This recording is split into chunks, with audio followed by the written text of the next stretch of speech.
6 p.m. The first autumn rain tapped steadily on the car roof. I turned off the engine and sat motionless in the parking lot outside Harrison and Fielding Law Office. Through the frosted glass, I could see figures shifting inside the conference room, yellow light casting long shadows on the walls. My palms were soaked with sweat. My name wasn't on the list, but I showed up anyway. I'm Emily Carter, 29 years old, a waitress at a small cafe in Hoboken, New Jersey. But today I wasn't just the girl who refills your coffee, I was the only granddaughter purposely left out of a family group text. A message I only saw because my cousin Rachel sent it to the wrong thread, 2 p.m. tomorrow at Harrison's. Mom says don't tell Emily. I didn't reply, didn't beg for a seat at the table.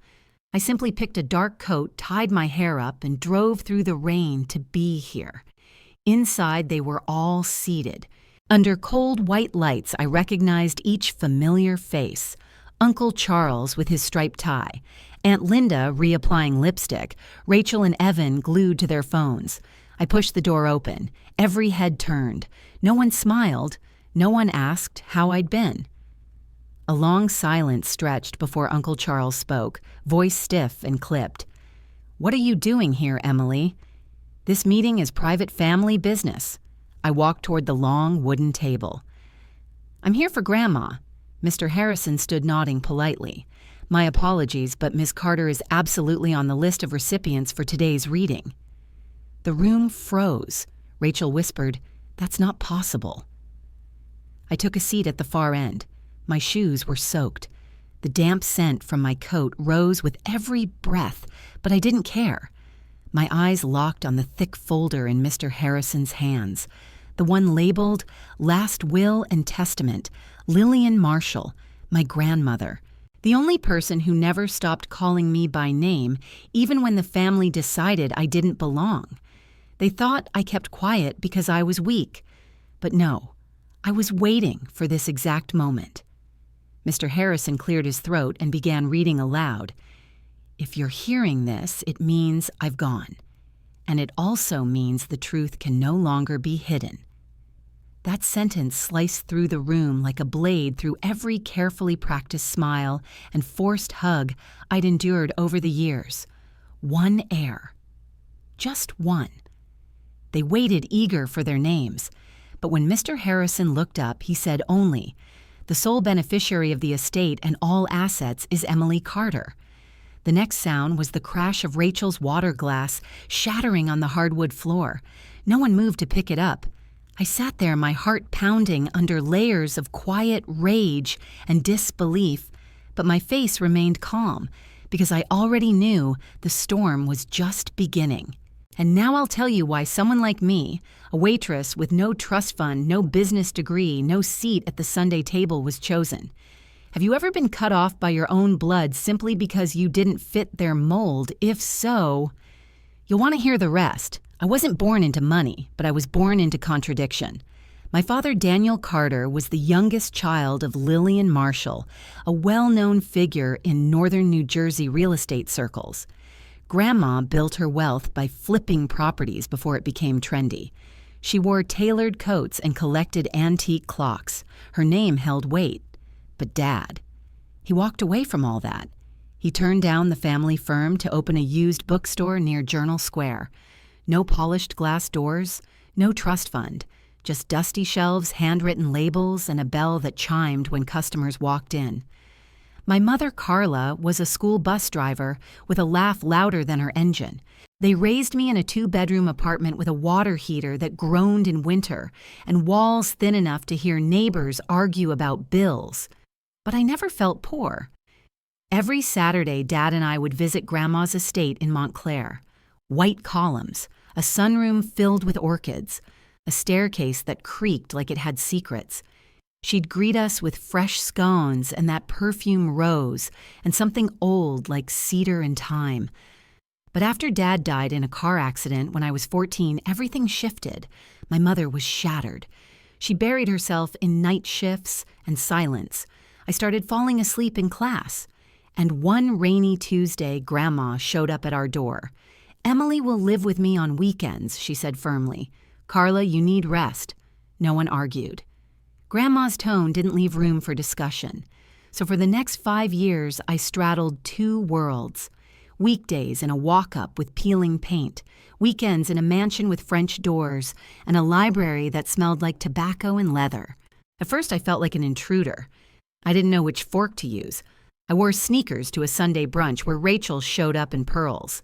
Uncle Charles gave me those looks like I was something under his shoe he didn't remember stepping on. But Grandma saw me. Really saw me. She'd find me in the kitchen flipping through her recipe books and say, "You have your father's eyes and his stubborn heart." We'd spend hours baking spice cake from her grandmother's handwritten notes. I learned that a pinch of cayenne made the chocolate richer, that she once fell in love with a jazz pianist from Harlem but chose Grandpa because he could build a future, and she never told those stories to anyone else. They came when the oven was warm and the clock ticked slow. Sometimes I wondered why me, why not Rachel, the marketing executive in Manhattan with a sleek ponytail and 3 investment accounts? Why not Evan, who called Grandma only on her birthday and Christmas? But deep down, I knew the answer. They came for what she had. I came because I missed her.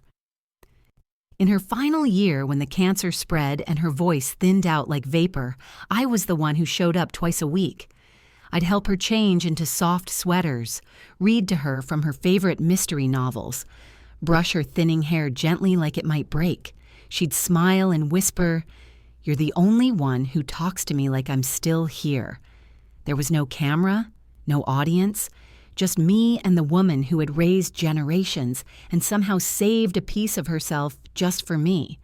But the others noticed, and they didn't like it.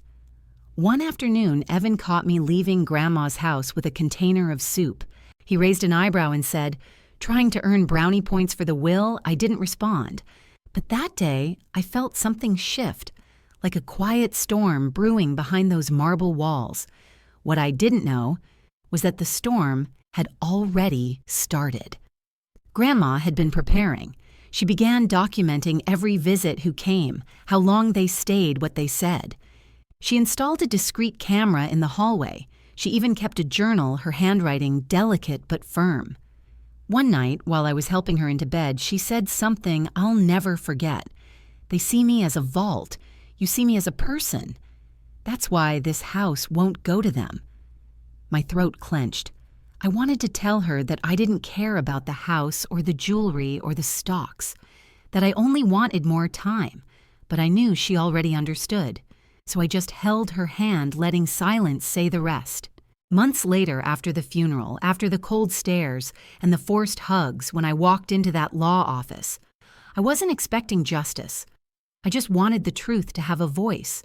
But now that the will had been read and their shocked faces burned into my memory, I realized something. This wasn't over. Not by a long shot, because money changes people. And some family members don't go down without a fight. 3 days after the will reading, I got my first threatening email. Subject line: "You think this is over." No signature. Just one sentence. "A waitress doesn't get to steal a mansion from a bloodline." I sat in my kitchen staring at the screen, my thumb hovering over delete, but I didn't. I let it sit there like a rotting fruit, reminding me of the battle I didn't start but was now expected to finish. I didn't reply, but I didn't back down either, because this wasn't just about a house on Willow Drive. It was about every whispered insult I swallowed at family dinners, every time they called me that girl instead of Emily. They thought I'd crumble under the pressure.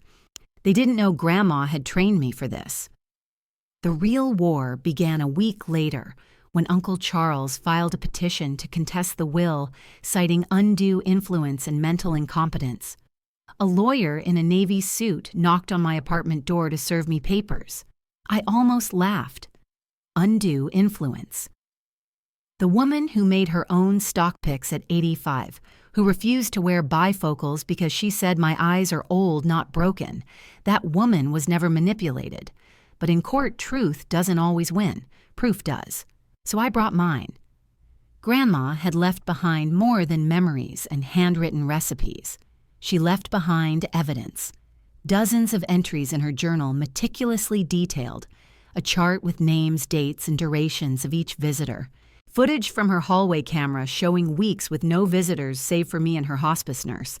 I gave it all to my attorney, Sarah Delaney, a sharp, relentless woman with red nails and a voice like cold steel. After she reviewed the material, she looked up and said simply, "They're not going to win this, but they're going to bleed you first." And bleed they did. Rachel made cryptic posts on social media. Some people play sweet just long enough to grab the prize. Evan started calling my cafe, ordering food, and then canceling last minute just to mess with my tips. But the worst came from Aunt Linda. She called the hospice center where I volunteered and claimed I had pressured a dying woman to sign over her house. The director pulled me into her office, face pale. "Emily, is there something we need to talk about?" I felt my stomach drop. I didn't cry. I just nodded and said, "Let me show you something." I brought in the journal, the footage, the audio recordings of Grandma clearly stating her wishes. The staff backed off, but the damage had been done. Whispers followed me through the halls. Was I a gold digger, a manipulator, or just the unlucky girl who got caught in a rich family's dirty laundry? The irony was, while they dragged me through mud, they were the ones robbing the dead. I returned to the estate one morning to find the side door ajar. Inside, it was clear things had been taken. The antique clock that ticked in the hallway since the 1950s gone. Grandma's favorite china figurines missing. Even the tattered recipe book we used every Sunday vanished. They hadn't just looted for money. They'd tried to erase me, but they forgot one thing. Grandma didn't trust them. She never had. The next day I got a text from Maria, the nurse who had cared for Grandma in her final months. "Emily, there's something I need to give you." She told me to keep it safe until this moment. We met at a diner off Route 9. She handed me a small wooden box. Inside, a flash drive, a printed letter, and a stack of photographs me and Grandma baking, gardening, laughing under the lilac tree. The letter was in Grandma's handwriting. "If they question, you don't argue. Just show them the truth. Let their lies collapse under their own weight." I stared at her looping signature, the way she always curled the L in Lillian like a ribbon. She had seen it all coming. That night, I sat by the window staring out at the streetlights, listening to the hum of traffic. I thought about walking away, letting them win, letting them take the house, the money, the memories. But then I remembered the last thing she said to me, barely above a whisper. "Don't be soft with people who mistake kindness for weakness." So I called Sarah. We filed a counterclaim. We submitted the flash drive video clips of Grandma speaking directly to the camera, detailing why she chose me and why she deliberately excluded the others. Her voice cracked in some places, but her conviction never wavered. It was powerful. It was raw. It was indisputable. Still, there was one more bombshell they didn't see coming. In the footage, Grandma mentioned a spreadsheet of stolen items. Sarah tracked it down. It listed every object taken from the estate, complete with estimated value and suspected thief. The total loss, $417,000.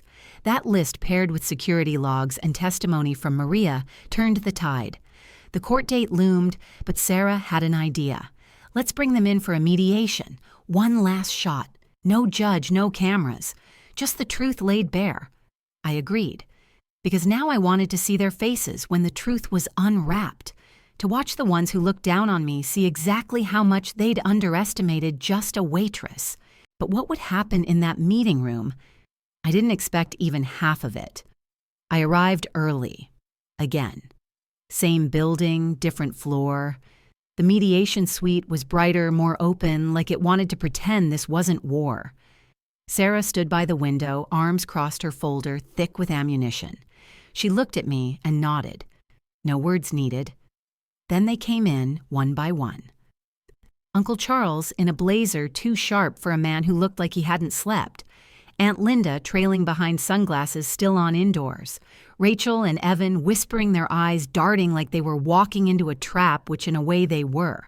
And last, their lawyer. Young. Nervous. Already sweating through his collar. They barely acknowledged me. Only Rachel offered a glance, and it wasn't remorse. It was a dare. The mediator, a woman named Judge Harper, gestured for everyone to sit. Sarah began. No fireworks, no raised voices, just a calm, methodical unfolding of facts. Missy, Carter was named sole beneficiary in Lillian Marshall's will. The will was witnessed, notarized, and updated 3 times each, with full mental capacity evaluations attached. Rachel scoffed. Sarah didn't blink. In addition, we've provided video documentation of Ms. Marshall expressing her intent in her own words, under no duress. The flash drive clicked into the laptop. And there she was, Grandma in her cardigan, sitting in her floral reading chair, looking directly into the lens. If this is being shown, it means someone's contesting what I clearly decided. Let me be clear, I chose Emily because she chose me long before this became about assets. No one breathed. Grandma continued. Charles, Linda, I know you'll be upset, but you had decades. I asked for time. You offered conditions. I asked for conversation. You gave me silence. Emily gave me something none of you ever did, presence. Rachel looked like she might vomit. Grandma's voice grew softer but firm. She never asked for a thing, but she gave me everything. The video ended and the room felt smaller, like walls were closing in. But Sarah wasn't finished. She pressed a button on the screen. A spreadsheet appeared. Rows, columns, names, dates, objects, values. Grandma had documented everything they stole after her death. The grand total, $417,000 worth of stolen items. Sarah leaned forward. At this time, we are prepared to file both a civil claim for theft and a criminal report with local authorities. The mediator raised an eyebrow. The family lawyer flipped rapidly through his papers. Aunt Linda's lips parted slightly, as if she wanted to speak but forgot how. Uncle Charles finally cracked. He slammed his hand on the table, voice shaking. She poisoned her, manipulated her. My mother would never judge Harper, cut him off. Mr. Marshall, sit down or leave. He sat, but I didn't look away. I wanted him to feel it, every ounce of his fury swallowed by the one thing he never expected me to have proof. And then something strange happened. Aunt Linda turned to me. Her voice wasn't sharp this time. It was tired, quiet. Emily, we didn't know. We thought she just liked you more. We didn't understand. I didn't reply. I just looked at her. Really looked. There was guilt there. Maybe too late, but real. Rachel whispered something to Evan. He stared at the table. For a moment, there was silence again. Then the lawyer for their side cleared his throat. If we return the items and formally drop the contest, will your client agree not to pursue criminal charges? Sarah looked at me. I didn't answer right away, because part of me wanted revenge. I wanted to see them dragged through court, humiliated, punished. But Grandma's voice echoed back in my mind. Let their lies collapse under their own weight. So I nodded. I don't want what's theirs, just what's mine and what was hers. The mediator concluded the session. Agreements were signed, property returned, contest dropped. But something stayed with me. As we packed up, Rachel approached me, her voice barely a whisper. Why did she love you more? I looked her in the eyes, calm, honest. She didn't love me more. She just knew I loved her without needing anything back. And that was the truth. Later that week, I returned to the house. The locks had been changed, the furniture covered, but it felt still, peaceful. I walked through the rooms, touching the walls like they might speak. In the sunroom, a painting hung above the fireplace, Grandma's favorite, a quiet lake at dusk painted before she married. I stood in front of it, letting the silence wrap around me.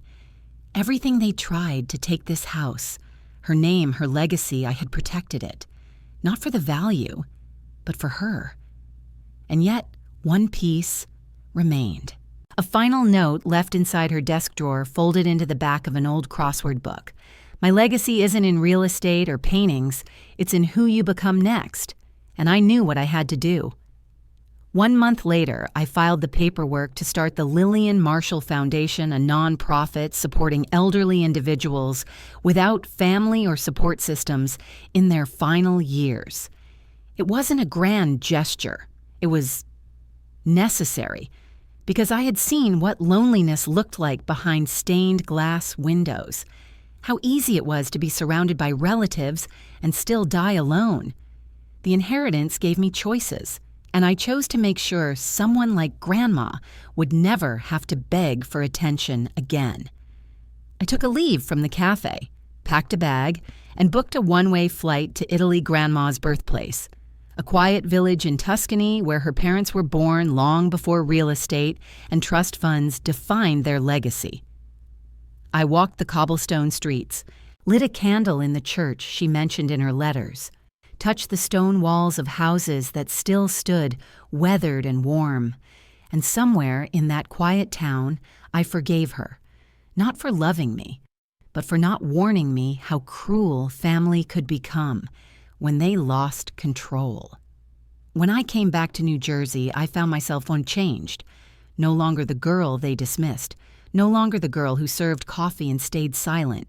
I was the heir to a woman who had lived, fought, and loved in her own fierce, quiet way. Back at the estate, the renovations began not to flip it or sell it, but to turn it into something more.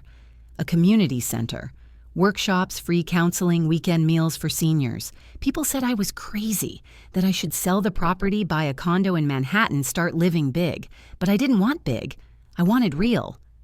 One fall morning, while I was setting up folding chairs in the sunroom, a man walked in, mid-40s, olive skin, kind eyes.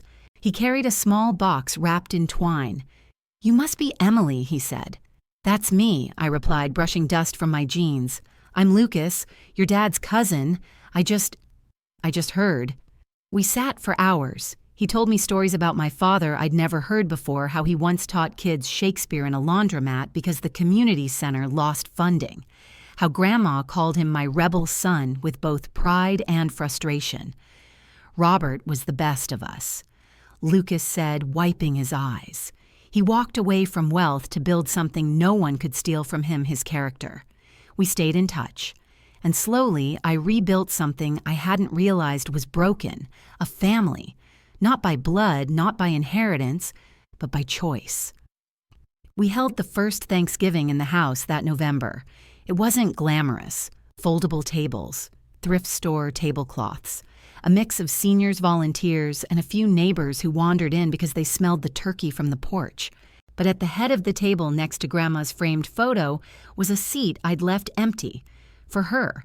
And maybe she was there, not in body, but in every laugh, every cinnamon roll, every outstretched hand between strangers. People like Rachel and Charles, I never heard from them again, though one day a plain envelope arrived in the mail. No return address, just a note inside. "I saw what you did with the house. Maybe we were wrong. No name, just that one sentence." I smiled, folded it up, tucked it into Grandma's recipe book, because some victories don't need a parade. They just need peace. I closed the house that night like I always do, turning off the porch light last. The wind chimes swayed gently just like they did during our summer nights in the garden. As I turned to leave, I whispered softly, "I hope I honored you well, and I swear I heard it in the wind. You already have." If you've ever loved someone so deeply you were willing to stand alone for them, if you've ever been underestimated until the day you weren't, then this story was always yours too. Thank you for listening.